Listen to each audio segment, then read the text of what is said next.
Question number one. As part of standard enterprise security policies, corporate security team has advised all application and product admins to identify and fix potential session vulnerabilities.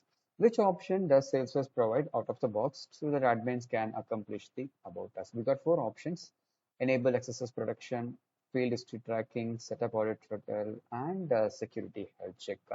If you look at this question, the question says we need to find and fix potential security vulnerabilities. Let's look at option A.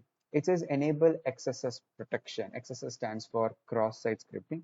It's a type of security vulnerability commonly found in web applications.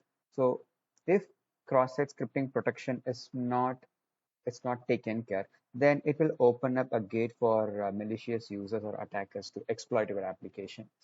However, this is not the right answer because the question is how do we identify and fix potential security vulnerabilities? And XSS protection is one of the security vulnerabilities. So option A is incorrect.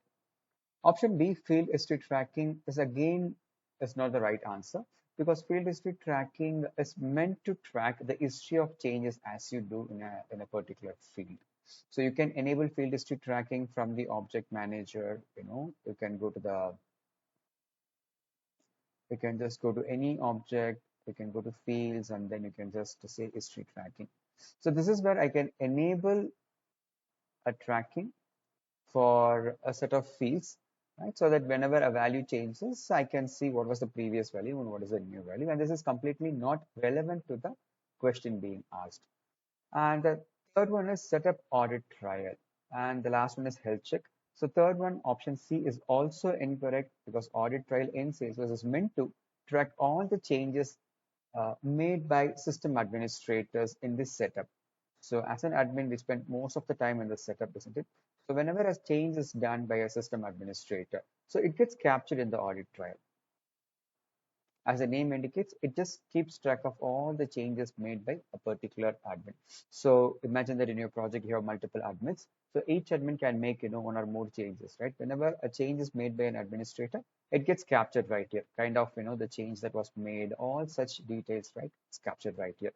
So this is also not going to help us to identify and fix session vulnerabilities. The last option is security health check. So this is the right answer. As you see, health check.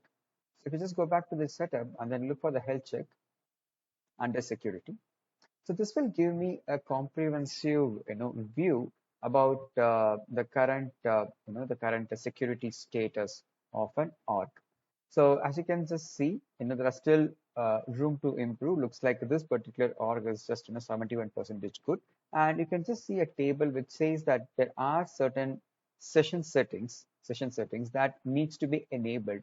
So this is the standard value, and this is the value that is currently configured in the system. As you can just see, clickjack protection, it is not enabled, it is disabled. So if I just click on this edit, it just takes me directly to the place where I need to go and then enable that option under security session. So this is how I can able to check the security of my org, and especially all the it helps me to identify and also helps me to go and then fix the session vulnerabilities. Hence, option D is the right answer.